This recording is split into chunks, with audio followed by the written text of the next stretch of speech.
I think we can kind of just go over.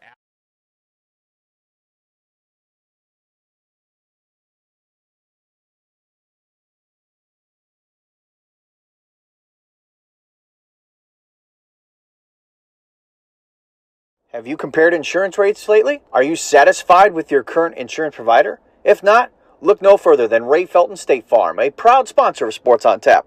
For a free quote, call his office at 234-284-2996 or visit him online at rayfelton.com. Whether you're hosting a corporate event, wedding, conference, concert, or any other special gathering, our comprehensive range of services will exceed your expectations and elevate your event to new heights. RRT Productions. We shoot, we edit, you win. Visit our website at www.rrt-productions.com. We've got the experience, the passion, and the beach to make your event a smash hit. Whether it's a romantic wedding, a lively sports venue, or a rocking high school dance, Troutland Entertainment has you covered. Contact them at 330-414-4261 or email them at troutlandent@gmail.com. That's troutlandent@gmail.com. Elevate your brand with Mako Custom Printing. Mako Custom Printing specializes in creating high-quality spiritware, corporate apparel, and promotional products that make your brand stand out. Whether you need custom printing, graphic design, or an online store for your school or business, we've got you covered. Make a statement with Mako Custom Printing. Visit us at mako.com to start your custom printing journey today. That's MEHCO.com.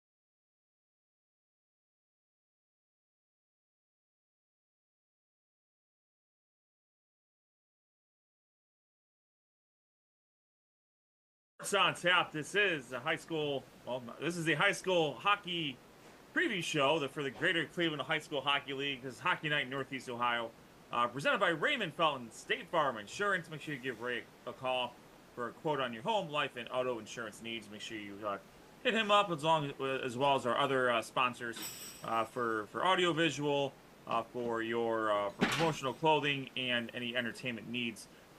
You got to hear a little bit about our sponsors before the show. Make sure you listen to us a little bit afterwards to get a note about more information about them. My name is Ed Dick, alongside Rob Troutman and Josh Jeffrey. The OGs are going to handle this one today. Sean Duffy is out on assignment, and Noah Jacobson also out on assignment. Noah Jacobson is currently in his Dr. Hoops role.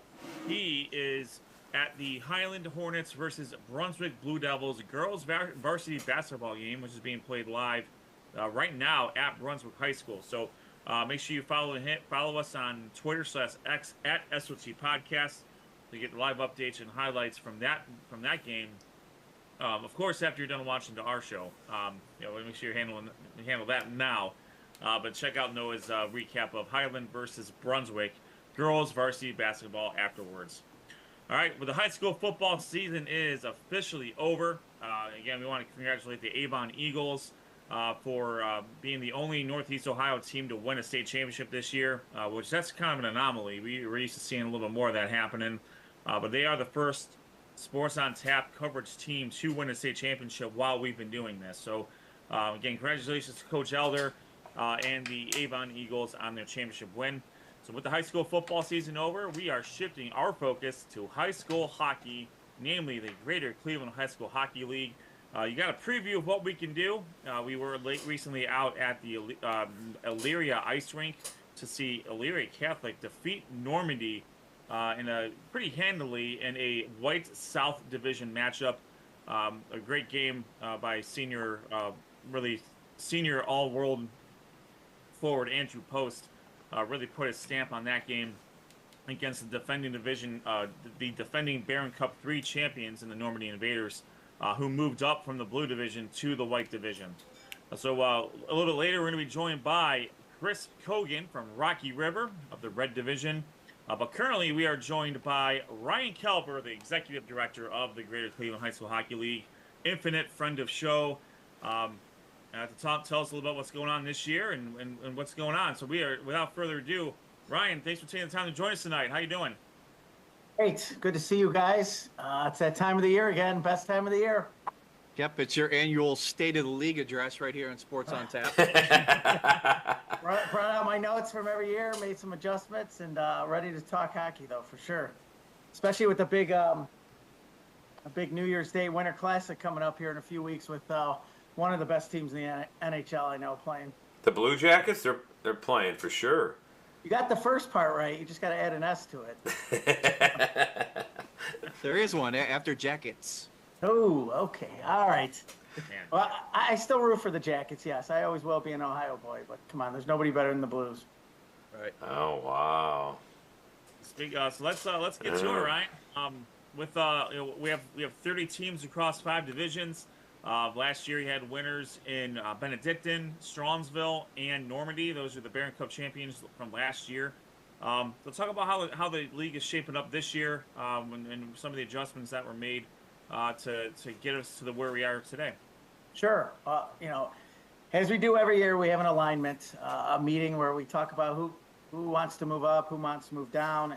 And the best thing about our league, and I'll say this over and over, is the parity. And I know it's harder, being an AD at a school without hockey. You're in a conference, and sometimes you're going to have good years, sometimes you're going to have bad years. And what our league does, though, with hockey and such a unique sport is, if you know you're going to have a few bad years, we're able to put you in a division where you can be a little bit more competitive. And hockey's a kind of a fragile sport in Northeast Ohio where we don't want to lose kids. So if you're on a team that continues to get maybe beat by double digits all the time, that could definitely discourage you. So we don't want that to happen. So we try to make our divisions as competitive as possible so that all the games are pretty close. And most of the time it works. There's a few outliers here and there, but that's the best part about our league. So we have our red division, which is our top teams. And when I say top teams, these are the teams with the most experienced skaters and the most depth. So they can roll out maybe 3 to 4 lines of experienced players and possibly has a JV team. They have that experience amongst them. And that's Amherst, Steele, Benedictine, Hudson, Mentor, and Rocky River. And those 5 have been a staple here the last few years, or for a good amount of time, that have had that depth and that good hockey tradition in their schools. Olmsted Falls was part of that here the last few years and took their bumps. They bumped down. So in the white, we have a white north and a white south. So we have the strong white, and we have a little bit lower white division. And in the white north is Avon Lake, who's had a great start this year. I know they've beaten a couple red teams, and they're going to be one of the teams to beat here coming up in the next 2 months. But Avon Lake, CVCA, Kenston, Olmsted Falls coming from the red, and Strongsville. Strongsville coming off an awesome Barron Cup win. And then you got your white south, which is Avon, Elyria Catholic, Kent Roosevelt, Normandy, and Stowe. And I heard you guys talking. You guys saw Elyria Catholic, who, kind of was on the bottom of the white last year a little bit. Well, they look like they're a team to beat in the white right now. And, it paid off probably playing in that white last year, got them some experience, some good competition. And now they're one of the top teams in the white. So then you got your blue north and your blue south. Your blue north, these are the teams that have maybe 1 line of experienced players, and the rest are kind of just starting out. That's in the north. And then the south, these are the teams that still have hockey, but these are a lot of beginner skaters. But the best thing about it is they can come, they can play, they can have competitive games, and they can learn and eventually move up or not. But at least they're having a hockey program in their school, and they're able to compete. But in the blue north, you got Aurora, Canfield, Chagrin Falls, Mayfield, Nordonia, who was a staple in the south, and they've just been so successful in the south. And credit to that school and that program. They always have good numbers, and they've been really successful in the south. So they were able to agree to move up maybe in the north to play a little bit more competitive games this year. And then Orange, Solon, and Westlake. And I think looking at the early results here, it looks like Westlake's got off to a great start. And Orange and Chagrin Falls are right there. And then your Blue South. Again, these are the teams that kind of just, I don't want to say hanging on, because some of them have really good numbers, but they're just really raw and inexperienced players. But kids that maybe just said, hey, let's play hockey, and they just started within the last couple of years. And that's Bay, Brooklyn, Cleveland Heights, Lakewood, North Olmsted, NDCL, and Twinsburg. And it looks, in the early results, it looks like Lakewood's started off pretty good in the Blue South, but all the games have been really competitive down there, which is great. That's what we want right now. So it's been a good start to the season. I think it's about 3-4 weeks old. You know, we have league games throughout the week, but we also try to not play as many league games on some of these big holiday weekends, where like Thanksgiving weekend's a big holiday weekend. Even the first weekend in December sometimes, or second weekend in December, there's holiday tournaments, and now around Christmas there are. So, but league play will really kick it up here in January, leading into the Barron Cup in February. Yeah, Ryan, that's actually a good segue, because you know, we do our Hockey Night Northeast Ohio coverage. We already did one game. We'll be doing another game this Friday. We'll get to that a little bit later. But most of our games that we broadcast live on our YouTube channel start up in January, because, like you said, that's when league play really gets heavy, and then we gear up for Barron Cup. So talk a little bit about Barron Cup. You know, for a lot of these teams, most teams in the league, you know, the Barron Cup is their version of the state, you know, a state tournament run. Every team makes the state tournament, but this is a really special tournament for the league. So talk a little bit about the Barron Cup this year, dates, and what to expect. Yeah, so first off, you know, I want to give credit again to you guys at Hockey Night Northeast Ohio. That is just awesome. I mean, if you're a hockey fan, even if you're not, like, what you guys are doing to help promote our kids and our league and our sport is awesome. So kudos to you guys. I can't thank you enough. Like, it's just a great event. I wish you guys were around when I was playing, but seems to be a long time ago. But thanks for doing that. And I know, and you guys know it too, you hear it from parents, you hear it from kids. They appreciate it so much. So I thank you first off for doing that. It's exciting times. I hope, you know, the sport is growing, and I like to say that you guys are part of that in Northeast Ohio. So thank you for doing that. But yeah, the majority of our games now, you know, January is our big league month. So that'll lead up to the Barron Cup. And, you know, in the red division, everybody makes it. And whether you're the 1 seed or the 5 seed this time, it doesn't matter. Anybody has a chance usually in the red. And then, because we saw Benedictine, I think was maybe a 6 or 7 seed last year, and they went through and they're back-to-back champs. I mean, kudos to Coach Karras and Benedictine. And I know that they've had maybe a rough start here to go, but they're gearing up just for that Barron Cup. And come Barron Cup, the last team I want to face is Benedictine there. So, and you got your Mentor and your River will be tough, and Hudson and Amherst Steel, you know, good. And then they had a couple bottom years, but I saw they already had a couple big wins so far. So it's going to be anybody's tournament come February. In the white North, white South, like Josh, like you said, the Barron Cup is a state championship for a lot of these schools. Like, I'm not going to sugarcoat it. There's only one division, OHSA division, and for hockey, and so the amount of teams that could actually win that state title is, we could probably count on our hand here. You know, some of the really good parochial schools and some teams out in Toledo or the Columbus area, and then, you know, from around here also. So the Barron Cup, we have 3 different championships. We have a red, a white, and a blue, and those are the state championships. So that's what the kids, you know, strive for. You get a big trophy that you get to put in your school all year, and then, you know, Benedictine is a nice place that they've had the last 2 years for theirs, and Normandy's had it. And Strongsville this past year. So it's a fun week. It's intense hockey. Anybody can beat anybody. We've seen upsets. It's something we look forward to. And I know this year I believe it's February 3rd and it ends on the 9th. Last year was the first time we did not have 3 championships on Sunday. Well, when the NFL added the extra week, Super Bowl Sunday happens to be our championship Sunday. And as much as I tried to defeat Goodell, I didn't win that battle. So we tried to play. Last year, we had a championship game on Saturday night, which I think worked out great.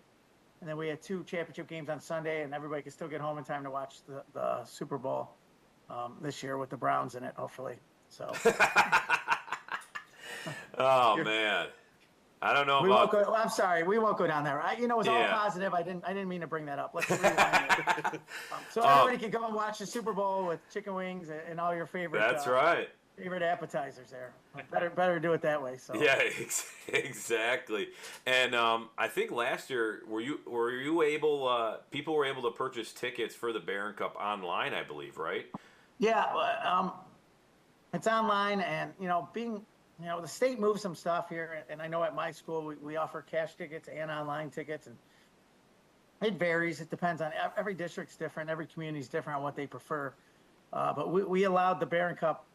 We had online, and we could have just done online because it's played at a private rec center, and it's not at a school, so we could just do online. But we also did cash sales, and I want people in the door. So if it's easier for them to pay cash, come on, pay cash. And I'm so lucky. The city of Brooklyn and the John M. Coyne Recreation Center, the managers Jack and Maria, and all their workers just help us out so much. It's a fun week going there because they look forward to it, and we get along well with them. They take care of our teams. They take care of the league so well. I have my usual table worker or my box workers. It's a fun week, but the rec center takes care of us, and we're able to put out a great product on the ice, and it's a fun night for everybody. And then they can go down the street to Dina's, and I mean it's a win-win during the Barron Cup for sure. Yeah, I think at Dina's they actually do have the games, I believe, on the televisions there, and they have great food, whether it's wings, pizza, pretty much anything you think of they have. But I believe they play the Barron Cup on their TVs there. Yeah, they were doing that for years. They had the games on, so if you got there a little early and wanted to fill your stomach up first, you could go there and then see where the game is. That way you're not getting there too early if there's an overtime game or anything. Yep. I was talking with Ryan Kelber, the executive director of the Greater Cleveland High School Hockey League, and Barron Cup is one of our favorite things to one of our favorite things to cover, one of our favorite events to cover. We'll be there during the week, and obviously for the championship games on Saturday and Sunday. One of our other favorite events is the Senior All-Star Game, which we've done over the last few years. I know we've been talking about that. There's some conversations going on. Is there the Senior All-Star Game? As far as I know, still going on. Recognize the seniors and whatnot. Talk about that event and what that's meant for the outgoing seniors and even the coaches that have a chance to coach their kids one more time.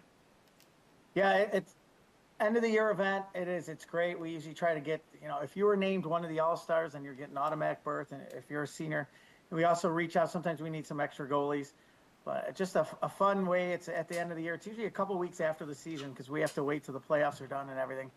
And the Monsters have been really, really accommodating to us. We've been able to do it down there. We are looking at a couple different formats, maybe to switch it up, maybe to freshen it up this year. And those discussions are still going on. But there will definitely be some format of an all-star game.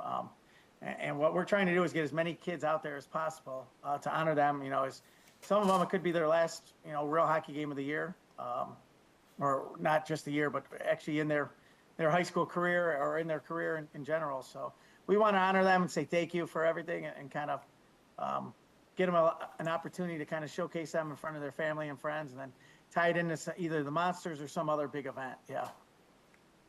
Yeah, I know when we talked to the coaches at the draft. The draft is one of the best events we do too. That we work together on, and for the coaches that participate in that game, it's really special for them to be able to get one more night on the ice with their kids, and so it's super special for them too.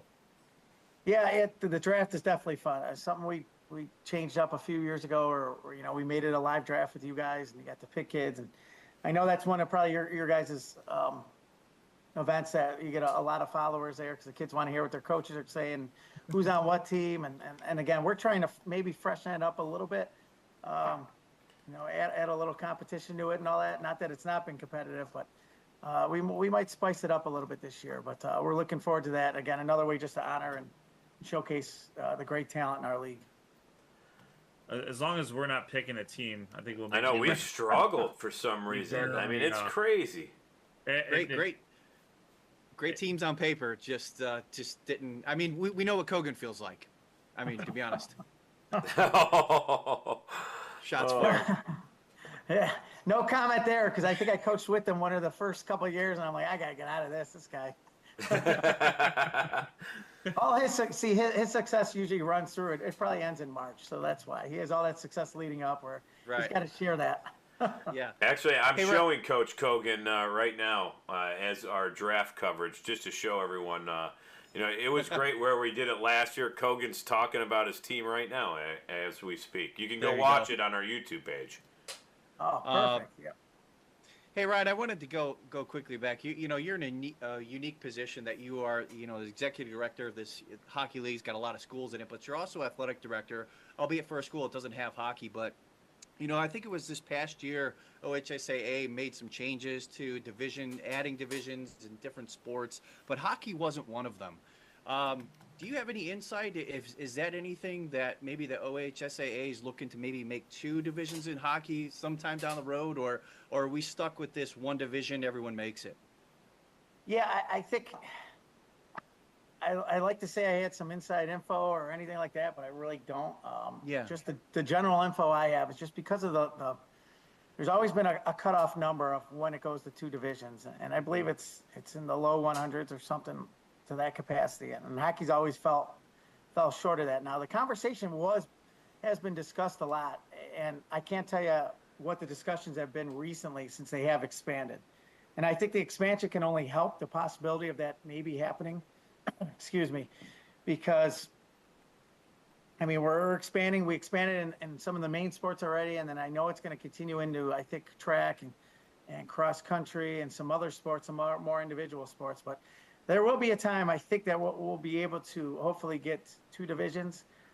When that happens, I don't know. But if there's ever a time, like Josh, we're leading in that right direction right now, Hmm. I believe. And it's something that I know like the Coaches Association has really pushed, and they've gotten the attention of the OHSA, and it's something that could happen. If anything, we do have a little bit of momentum now, I would say, with the expansion of everything else.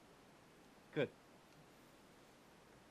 Yeah, that's a great point. That's a great point because looking in, this is the first season that, like, that soccer, for example, brought it out to I think 5 divisions, if I'm not mistaken. And now we're going to see it with basketball. They're going to a full 7 divisions, and to mirror that of football. And football's been 7 divisions for a while, but with basketball now getting there, you're going to see a lot more different matchups here, and maybe some teams that wouldn't normally play. A team like Richmond Heights, for example, they're usually in 4. They're going to be lower than that now just because of their enrollment. So I hope that hockey is moving in that same direction. And I know we broached this topic with the guys from Ohio Hockey Digest a few years ago, and I think you're right, Ryan, that as other sports are expanding on this, that there's got to be room to do the same thing in hockey, because it is, to your point, when you can count on one hand how many teams have a true chance to win the state tournament, it does make it hard for other teams to even want to go out there and just hopefully come out healthy, let alone taking a double-digit shellacking. Yeah, and you're right. And there are set no when the OHSA was going through this, and I like to say I was part of some of these discussions. Like there are set numbers to say, all right, like volleyball went to 7 because there's so many schools that have volleyball, and same with basketball. There's so many schools that have basketball and football, and then soccer because only so many schools they only went to 5. And that's the main thing that they're looking at. And hockey, unfortunately, doesn't have that many. And to the OHSA's credit, like I know if they do that for hockey, then they may have to, do that for lacrosse or, another sport and another sport, which, hey, isn't a bad thing just because you have to do it for one, maybe do it for a couple others. So I think we are trending in the right direction. And I see Coach Kogan's on here, and he probably has some good communication with some of the coaches that are on that board that I know are fighting for that annually. But I think we do have some momentum leaning towards that. But we'll see what's going on here. So, well, Ryan, as always, we're very appreciative of your time, especially this time of year as we're getting ready for the holidays and we're starting to ramp up with league play. Breaking down what's going on in the Greater Cleveland High School Hockey League for this year, and what to expect for the Barron Cup, and we're looking forward to seeing how the All-Star Game is going to turn out this year too. So thank you again, and thank you for the opportunity to allow us to talk to the coaches and broadcast your league, because it's one of the favorite things we love to do.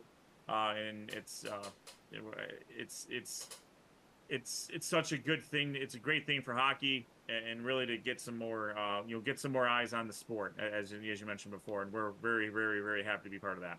Well, definitely. We appreciate everything you do. The coaches, the players, the parents, the communities, the districts.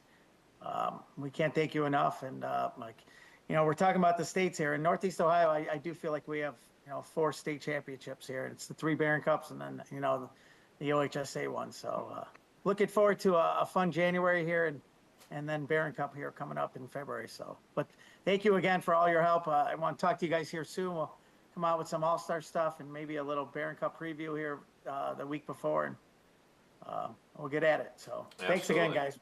Thanks, Ryan. Appreciate it. Yep. All right. Take care. Thank you, Ryan. That is Ryan Kelper, the Executive Director of the Greater Cleveland High School Hockey League, giving us a breakdown of what to expect for Barron Cup.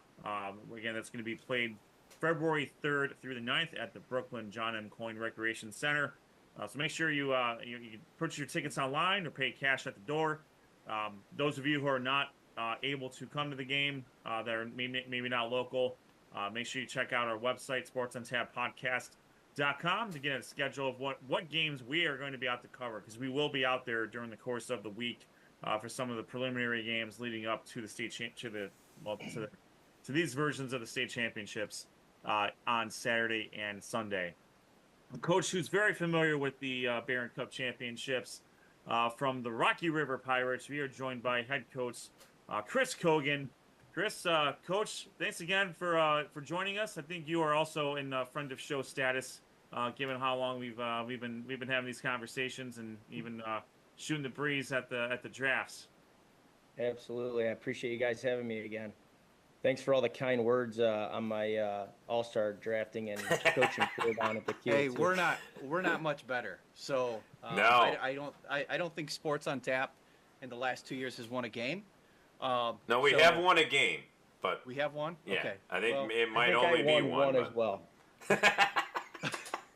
All right, you got the advantage because your team's probably scored more goals over the course of time, so we'll give you the goal differential there. Fair. Well, Coach, thanks for taking the time to join us tonight. The season's just really starting to get underway. League play started a little bit. I know that's going to be ramping up here as we get into January and February. Talk a little bit about the Pirates.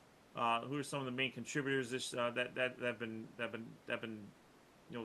doing good things for you, and maybe some of the younger players that you're looking to see step up or get some experience going forward. Yeah, sure. It's crazy you say, ramping up, but we're 14 games into the season already, which is kind of crazy. We've only had a handful of league games, but already played in 3 tournaments. So, it's just, it goes quick. Once you start, you blink and you're halfway through the season, and then one more. And, like you said, we're in the Barron Cup and playoffs. But, I think, we're having a good year. I think we got off to a little bit slower start than what I was hoping for. We graduated 10 seniors last year, which is a big number for us. But we have a large junior class this year, so we have, I believe, 12 or 13 juniors. And a lot of those guys have experience. So some are stepping into new roles and and bigger roles this year. But senior Dominic Ricchetti has been playing great. Our goaltender, Lincoln Greer, he's been splitting games actually with his brother, who's a freshman this year too. So not necessarily splitting, but they're both getting some games in, which is good. But Lincoln's been playing great. My junior forwards, Lucas Kanopka, Dom Covey, Cash Kohler, Jackson Rude, all those guys who have had real minutes in years past are stepping into bigger roles. And on defense, Kyle Rush and Noah Updike. And then we've got a couple new guys that have come to our program this year, which have really helped on defense as far as Luca Lamastra and Nolan Overton. So, good numbers. Owen Toole is a sophomore, played big minutes last year as a freshman, was just our tournament MVP at Shaker after we won the tournament yesterday. I think he had 4 goals and an assist in 3 games. So, he's getting great minutes and playing big roles. And then we've got a couple other sophomores, Jake Broca and Luke Newman, who are stepping in as their sophomore season and playing big time minutes for us. So, you know, up and down the board, we got, you know, various contributors, and everybody seems to be finally clicking a little bit more, and I'm excited for what I've seen over the last couple weeks. Coach, you said you had just a few league games, but you were already in 3 tournaments. Just talk about how important those tournaments are. As it's January, you're really heavy in the league play, but just talk about how important those tournaments are for not only, your guys that have plenty of experience, but for some of your underclassmen that maybe never had a lot of experience on the varsity level quite yet. Yeah, sure. So, and to Ryan's point, as far as the parity in the league, like our division, at any given night, you just don't know what's going to happen. We lost in overtime to Amherst, who, again, is a great team. We lost the following game to Menor 3-2. So tight games, good games. But out of league play, we get in all these tournaments because, one, we try and maximize the amount of games we can play. And then 2, just to see different teams and play, at a different level. So like the Walsh tournaments, for example, they're bringing in teams from Columbus or Cincinnati, wherever they may be coming from, and just, a little bit faster, a step faster maybe, and getting these guys, to where we need to be early. So in the end of the season, we're ready to go, especially come state playoff time. But like I said, like the Walsh tournament we've been playing in, our tournament it was Thanksgiving. Now it's really the first weekend of the season. Just try and bring in different teams and see different levels of hockey and get the guys ready to go. So we've already played in 3. I believe we're playing in at least 3 more, if not 4 more tournaments. So again, we're going to be seeing different teams and different levels of play and just getting us ready. Now, do the players like that? Do they like traveling around? I guess, probably, how far, what's your farthest tournament that you go in? Is there any hotel stays for you? Well, so this weekend we're actually playing in a tournament out of Kent, and we have a game Friday night, and then we have an early game Saturday morning, so we are just spending the night at Kent. But that is really the only overnight, and probably the farthest tournament we will be at this year. The other ones we played, I think, 3 Walsh tournaments, which are all at BAM Arena now. And then we're going to play in a Holy Name tournament and then our tournament. So pretty local, but, it's something we have in the past gone to Jamestown a few years, which is the first weekend in December. We're not doing that this year, but, the guys like it, again, because you're not typically playing the same teams over and over again. You're seeing different teams and, again, it's just it's something different, and it's getting us better for sure. Well, I think you mentioned it with these tournaments. You had a slow start to your season. Talk about developing these players now. Obviously, you see them in a bunch of tournaments, and now you're getting into league play a little bit. Talk about developing these players so that they are playing at their best near the end of the season. Obviously, when Barron Cup comes and you have the OH SAA tournament as well at the end of the season. Obviously, at the end of the season is when you want to play your best hockey and kind of get a little bit on a roll. And you guys have definitely done that in past years. How have you developed players during the season so you see them playing their best at the end of the season? Just like what we're talking about, right? Getting in these different tournaments. And I tell these guys every year, like, I build the schedule the way that it's built for a reason. Like, there might be a game where I know it's going to be super tough competition. We went to Toledo last weekend and played Northview for a game. Ended up not being a good final result for us, but at the end of the day, I'll tell you that the goal, I think we lost 11-2. They're not 9 goals better than us, but they're definitely a great team. And I said, this is, kind of the things that we need. We need to come out and see teams to this caliber and give us a little bit of hurting and, kind of put us back in our place and then rebound from there, though, for sure. And, work on the things that we need to work on. Yeah, I'm sure they're learning. You learn a lot from games like that, even though it is a tough loss, and you lose by 9 goals. But at the same time, you probably learn a lot about your team. And afterwards, you see how they come back the next game and put that game behind them. But it's probably a pretty nice learning thing for them, especially learning not to obviously just get down that much and learn from your mistakes in that game, and brush it aside and move on. Yeah, and to their credit, we came back and we got ready for the Shaker tournament this past weekend, and I had a good game against Benedictine, and ended up playing Walsh again in the finals, but who we played in their final at Thanksgiving time, lost to them 4-3 in overtime, and then last night just beat them 2-1. So, again, to their credit, after a bad weekend, one game isn't defining a season. Yep. In Toledo, they come back and they rebound and they have 3 great games at Shaker. So, you can't ask for anything better. And now all I ask for is that they, keep going. Now you put some wins together. Let's string a few. Right. We're talking with head coach of the Rocky River Pirates, Chris Kogan. Hey, Coach, you've been at the helm for quite a while here, and as things are a little bit different. I imagine, the longer you're coach, I know you pick up some things along the way. What are some of the bigger things one of the biggest things you've learned now that you wish you knew maybe when you first started coming out being a head coach? That's a great question. We're going deep here tonight, so you didn't think we were going this deep. No, I think we did this last time too. Yeah. It's just interesting. I think the kids, the relationship that you build with these players, right? As soon as they come in, even the guys that may not have a lot of experience playing as freshmen or sophomores, you still got to build those relationships with those kids, and keep them interested, and get them to work for you. I mean, you lose a relationship with a kid, and he starts losing interest in the game, and it doesn't help you or the program. So, not to say that I never had a relationship with my players in the past, but it's just these kids do a lot more now too. There's a lot more going on.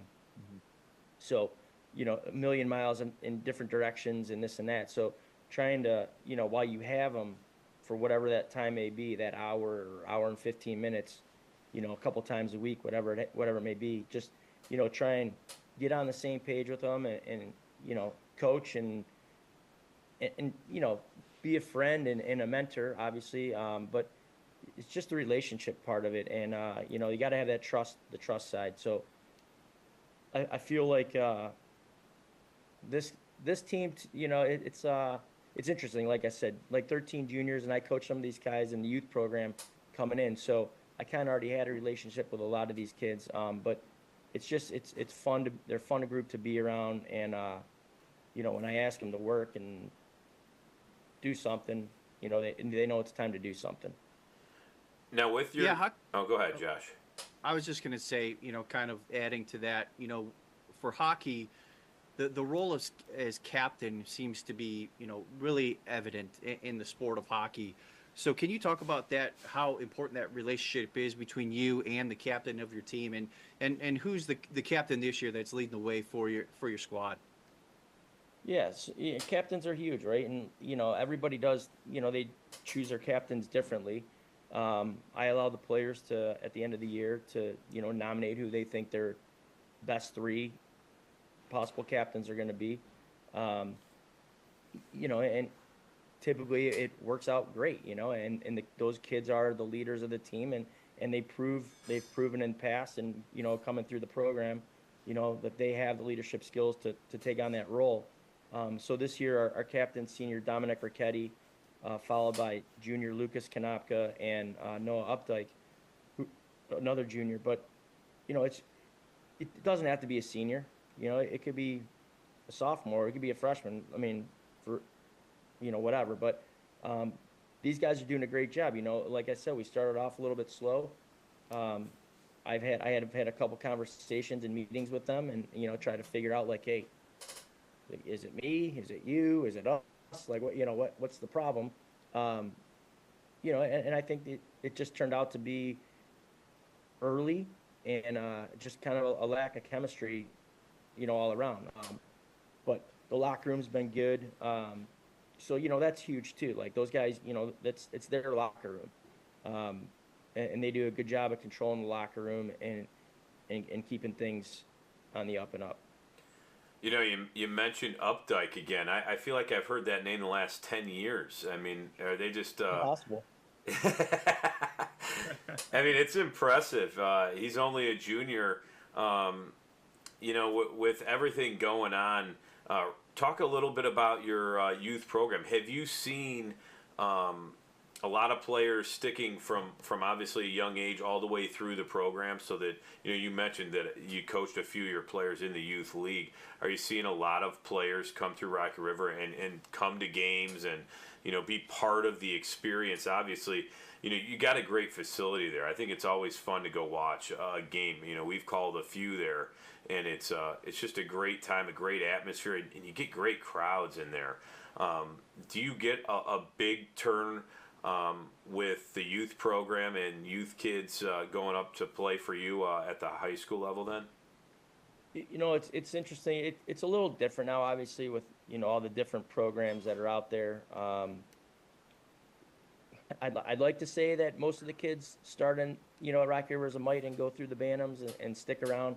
But it's just it's not very it's not common anymore. You know, just people trying different things, going to different places. You know, we're trying some different things with the youth to try and, you know, get them a little bit more involved at games and stuff, and try and get them in the building a little bit more. So from year to year, it's just different.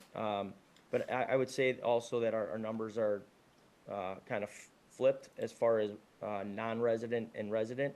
We have more non-resident youth hockey players in our program than resident, which doesn't help, obviously, my program. But you know, there's kids out there in other programs playing, and you just gotta stay in touch with them. You gotta, you know, get out and see them and just make sure that they know, you know, where they're at, and they know that you see them.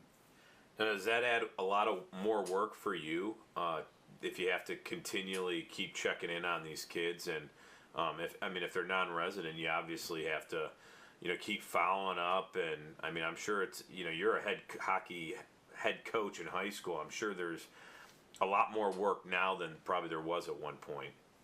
Well, I mean, as far as a non-resident, I mean, I can't do anything about that, right? Like I have no control over that, and Just really, keep telling the parents how nice Rocky River is a community Yeah, if they want to move in. yeah, just keep trying to tell them there's more houses for sale, you know. But you know, just trying to get out to some of these other programs and see them, like during the season, you know, and with our schedule and as heavy as it is, you know, it does make it a little bit more difficult. But like I said, we're trying to do a couple other things differently as far as reaching out to some of these players. So you know, we'll see what happens, and just hope that the kids stick around and you know, want to play for the Pirates. Well, I mean, you built your program very well. It's been successful for a long time now. You get in a lot of different tournaments, so there's a lot of different teams you're going up against, so you can kind of see where, you know, you'll end up here. But you know, you've always had a really successful program, and it's fun to watch games and go to the games. I mean, the atmosphere there is loud and crazy and a lot of fun. So anybody in that area, the Rocky River area, obviously Coach Kogan, one of the best out there, will get you some skates and a stick, and he'll teach you overnight pretty much how to play the game of hockey.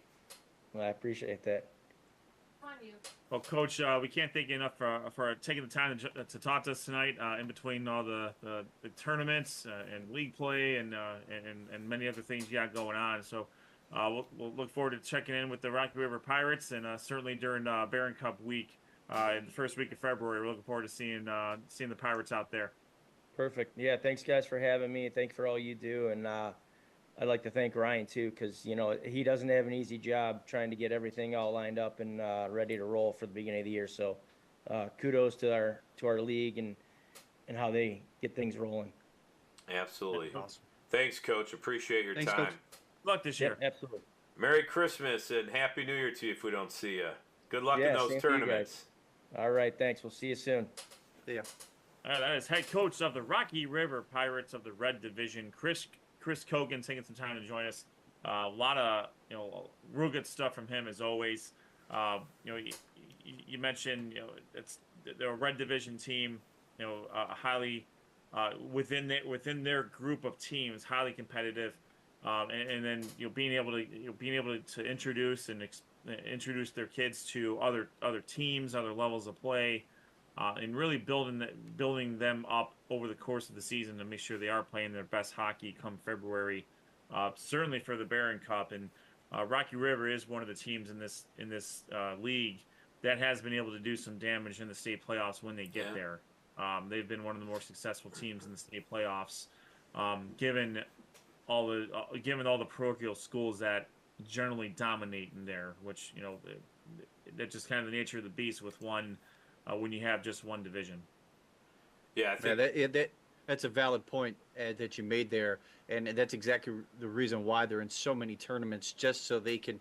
Not to say that their division is highly competitive, like Coach said, it is. There's a lot of parity at any night. Any team can beat any team, but you want to be able to see those teams like in Toledo and maybe even some teams, in the Columbus area that they may play.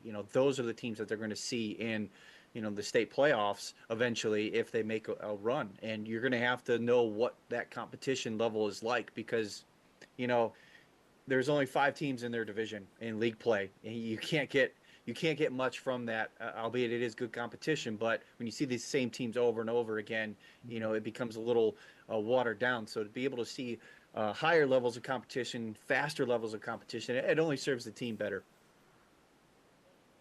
Yeah, absolutely. When you talk about it too, I mean, as you mentioned, and more often than not, these teams run into each other in these tournaments too. So they're not just playing 2 league games against them. They're playing probably these same teams 4, 5, 6 times in the regular season. And by the time Barron Cup comes, you're seeing the same team, for the 7th time probably. Mm-hmm. And at that point, you kind of just you throw the puck out and see what happens because there's really not much you're gonna do. Probably schematically that is gonna change so much. At that point, it's truly about the kids and what are they bringing on that day? That's usually what it comes down to in these Barron Cup games when these teams have seen each other time and time again. Mm-hmm. Yeah, and I mean, I think we've seen it, with, Ryan mentioned it, in the divisions, teams moving up, moving down. I think it's a great way to do things, just so that you see a balance and you see a lot of competitive games.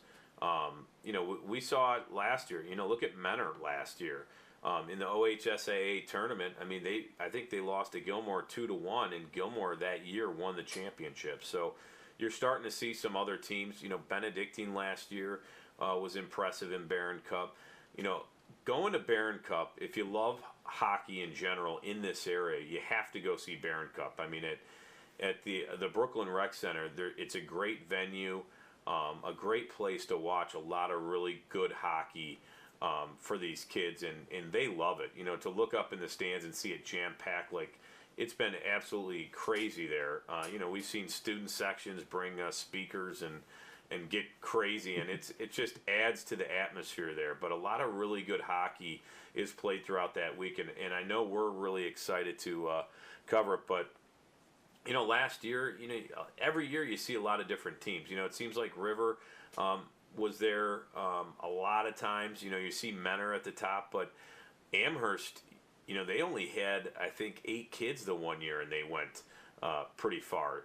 And they've been doing a lot of good things there under Coach Morris. They were at Miami University for a tournament, so I'm excited to see some of the talent he's going to bring there at Amherst this year. But a lot of really good teams still in the red division, and we'll cover some of the other ones in the white and the blue. But excited to see what this red division is going to be about. It seems like Rocky River and Menor, that's a rivalry there because every time we cover, I think there was an overtime win for Rocky River in Menor last year. There was a great game. So they're always close, but it'll be a lot of fun to watch this season. Let's get to it. Ryan went over this pretty efficiently when he was on with us. I will give credit to our resident PowerPoint guru, Sean Duffy, gets us going here with respect to the PowerPoints. So as we mentioned before, in the red division, we do have Amherst, Benedictine, Hudson, Mentor, and Rocky River. These are teams that have all been stalwarts over the last, as long as we've been doing this, as long as we've been broadcasting for the Greater Cleveland High School Hockey League, these teams have been up here. Benedictine has won the last 2 Barron Cup 1 championships after going 50 years having not won one. They won the inaugural Barron Cup back in the 70s, and now they've won the last 2. So, as Ryan mentioned, even I think it was 2 years ago, Amherst and Benedictine were the lower seeded teams. They were like 5 and maybe 5 and 6. They both pulled some upsets, and that was one of the better games I think we've seen in a Barron Cup 1 championship, and Benedictine was able to pull that one out. Amherst had a response for everything that Benedictine threw at them, but Benedictine won. We've seen Mentor and Rocky River have wars with each other.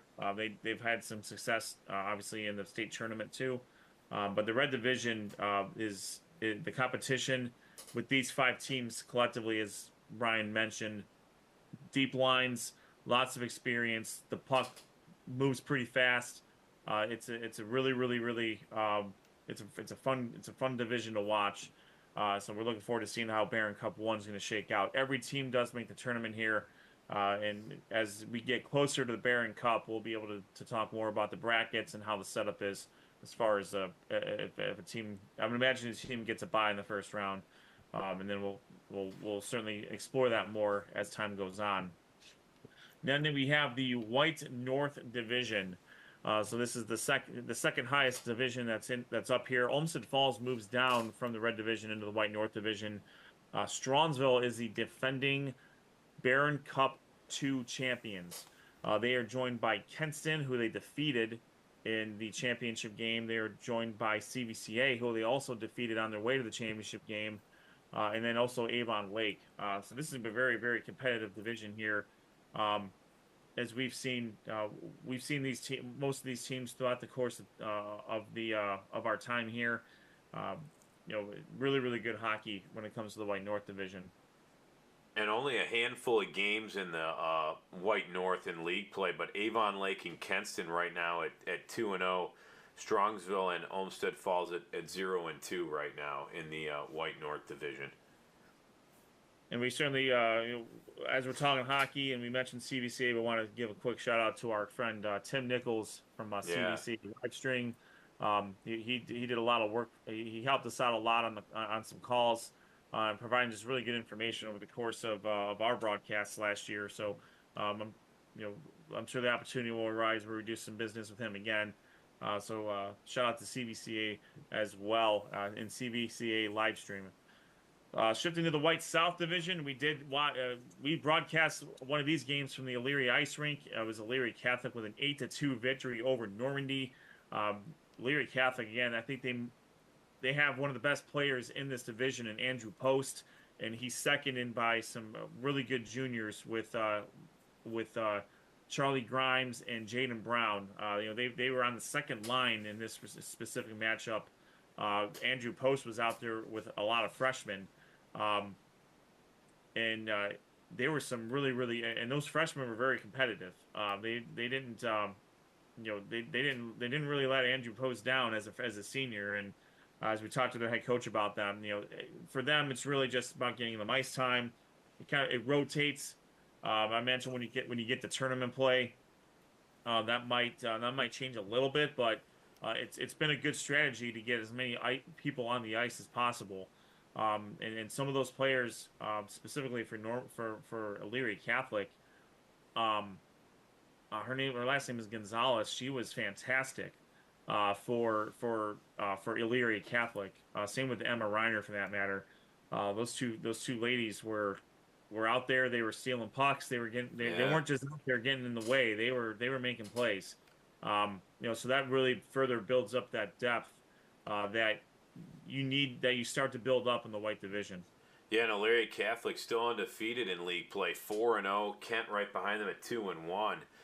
Normandy at 1-2 so far. It's early on in league play, but we saw Elyria Catholic speed, and they were just all over the place. Really solid defensively too, breaking up passes and making it happen. I mean, you saw them up and down the ice, just crisp passes. Not a ton of power play activity in the game we had, but overall, some really good goaltender play for Elyria Catholic as well. And Stowe Monroe Falls, they started out very, very well. They went right to the White Division upon their start, and they ran into really a team of destiny with Western Reserve before they discontinued their hockey program. And I know they went through some injuries last year, but so we'll see if they can get back on. They can get back to where we're used to seeing them. And Kent, a couple years ago, they had to win 3 games in consecutive days to get to the championship game, and they did. They ran out of juice in the championship game, but Kent Roosevelt, you can't. I think it was Coach Edwards out there. You can't discount Kent Roosevelt. They are any one of these teams on a good day can beat everybody else, and that's the best part. It's the best part about this league, and I'll second that. I know we've kind of beat it to a pulp here, but the most unique thing about this league is the ability to make changes to competition without really affecting every other sport. We've seen some teams in some of the conferences that we cover that really felt it was in their best competition to completely leave the conference and go to a different one for competitive reasons. We've seen that with Fairview. They went to the CVC, and they had a very successful football season this year. They made the playoffs. Yeah. We're going to see some of that more with some of the changes that are coming up in the Suburban League. 3 of those teams are moving to the MAC, and then 3 other teams are moving in. We could see a potential shuffling of American and National. But that's a whole thing that needs to happen. It needs to go through boards. It needs to be agreed upon with member schools. It's a big process to be able to do that. Really, to be in the best interest of the student athletes and in competition. In this league, you don't need to do that. It's the red tape is really not there, and that's what keeps this league as competitive as it is. Yeah, and Normandy's a team that won the championship in the blue division last year, so now they make the step up to the white, like you kind of were pointing out, and let's see how they're going to challenge that white South division this year. And let's be honest too. We've talked to Ryan about these meetings. Sometimes, there's some disagreements. Some coaches don't want to make the move, whether to move up or whatever. But after everything is all said and done, the dust settles. These coaches do whatever is best for not only their program, their players, but for the league in general. And that's what makes this league, one of the best around and one of the most longest tenured in high school hockey. And with that, now we shift down to the Blue North Division. As Ryan mentioned earlier, I've said as Ryan mentioned earlier a million times, but he just had so much. He had great material. So we always want to reference back to what Ryan said. It's a state of the league address. He said a lot. He said a lot of good. He brought up good points. That's what the executive director does. That's what he is chosen to do. And as you see here, all the Blue North Division teams here in Nordonia, they move up from the Blue South. They've had come on, Peanut, get over here. There's the obligatory Peanut sign. She took a couple weeks off, but now she's back. Although people can't see it on YouTube because we got the positive PowerPoint up. Oh yeah, hold on, come on, Peanut. Hold on, I'm only doing this. There we go. Right. She's had enough. Obligatory calico cat sighting. That's enough of that. As we mentioned, Nordonia, they've been a really good program over the last few years. They move up to they're in the Blue North Division now. Westlake, they've had a pretty good run in the Barron Cup recently. I believe if the way that this is set up, I think most of the teams making the Blue North Division into the Barron Cup. And then when you shift down to the Blue South Division, as we're seeing here, one of these teams makes it to Barron Cup 3. So Blue South, for example, a team like Cleveland Heights, this is one of the most storied hockey teams in this area. But they've been all over the place. They've been in red, they've been in white. Now they're down in the Blue Division. And being in the Blue South Division, certainly it fits these teams. These teams are all they're grouped together for a reason.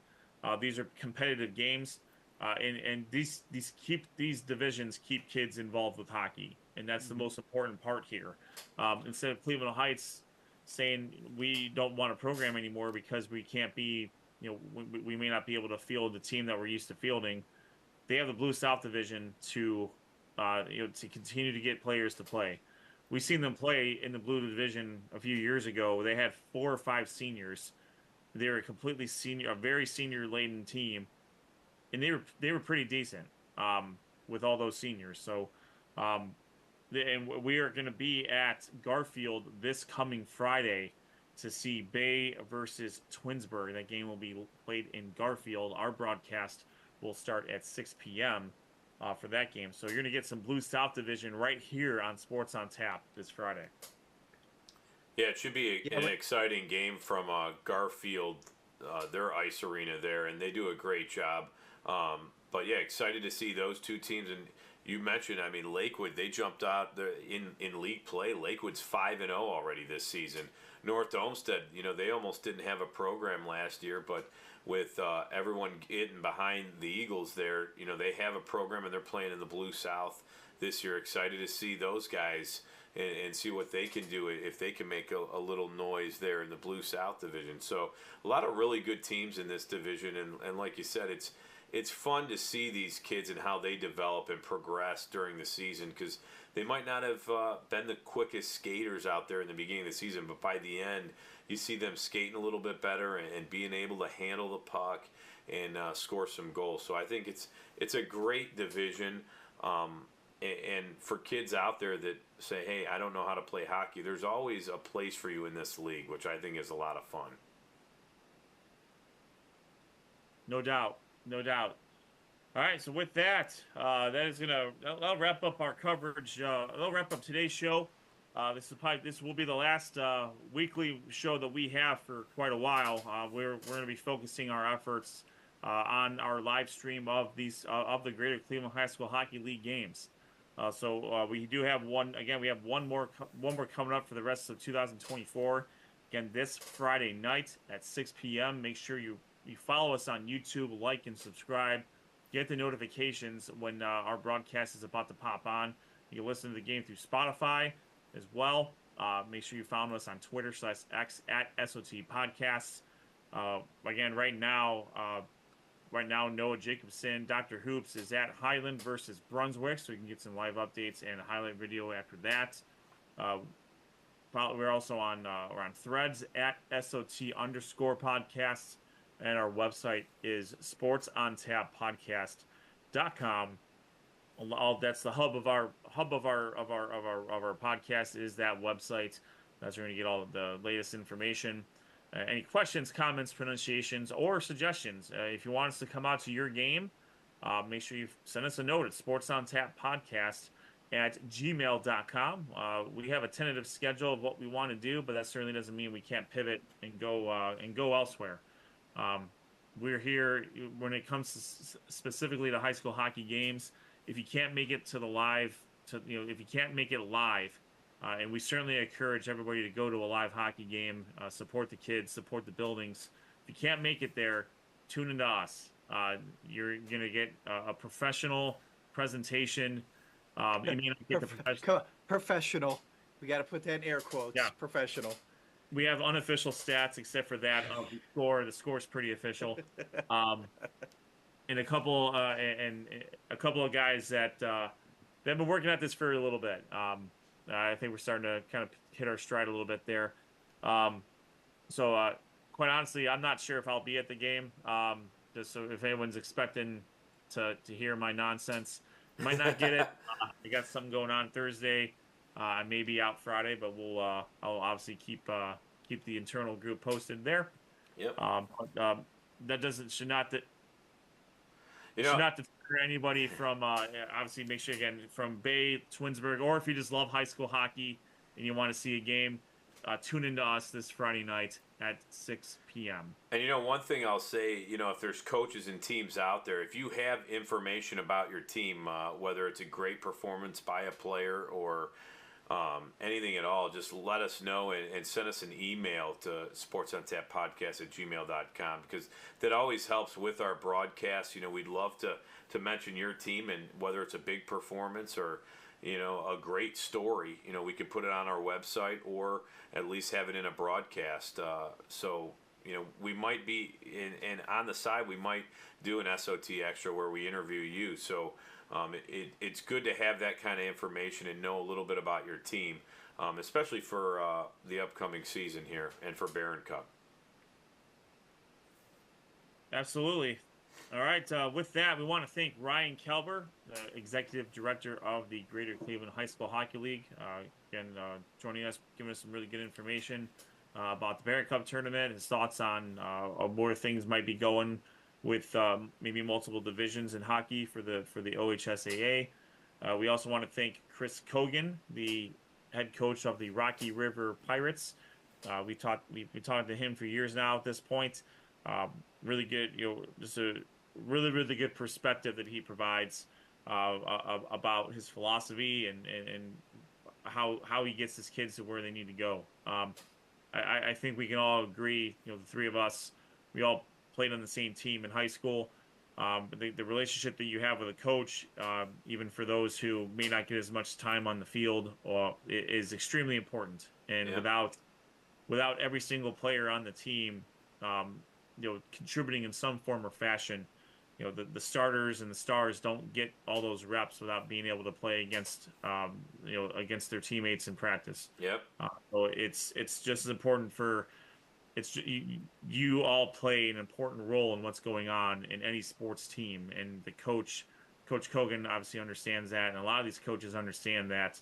Maintain that relationship with all the players equally is a key to the success of the program.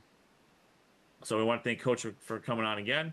Again, this Friday night, I cannot repeat it enough.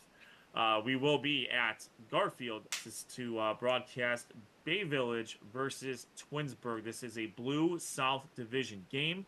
The puck drops at 6 p.m. So high school hockey night in Northeast Ohio returns this Friday night, December 20th at 6 p.m. I'm sorry, Ed, I didn't hear you. This Friday. Yes. Yes, this Friday, the millionth time. So for Rob Troutman, Josh Jeffy, Sean Duffy out on assignment, thanks to him for the PowerPoint, and Dr. Hoops, Noah Jacobson, also out on assignment. Again, Highland versus Brunswick. You guys may already know who's winning if you're following us on Twitter, but make sure you after you get done with us, check out any highlights he has on at our X page at SOT Podcast. My name is Ed Dick. This is Sports on Tap. This is the high school hockey show. We will be live again Friday, broadcasting Greater Cleveland High School Hockey League action. Stick around for more for our sponsors, and we will see you on.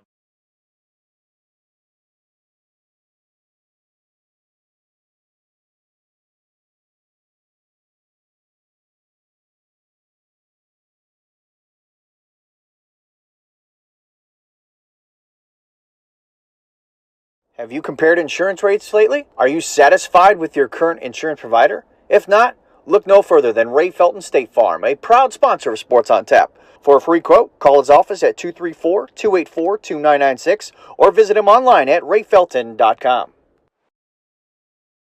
Whether you're hosting a corporate event, wedding, conference, concert, or any other special gathering, our comprehensive range of services will exceed your expectations and elevate your event to new heights. RRT Productions. We shoot, we edit, you win. Visit our website at www.rrt-productions.com. We've got the experience, the passion, and the beach to make your event a smash hit. Whether it's a romantic wedding, a lively sports venue, or a rocking high school dance, Troutland Entertainment has you covered. Contact them at 330-414-4261 or email them at troutlandent@gmail.com. That's troutlandent@gmail.com. Elevate your brand with Mako Custom Printing. Mako Custom Printing specializes in creating high-quality spiritware, corporate apparel, and promotional products that make your brand stand out. Whether you need custom printing, graphic design, or an online store for your school or business, we've got you covered. Make a statement with Mako Custom Printing. Visit us at mako.com to start your custom printing journey today. That's MEHCO.com.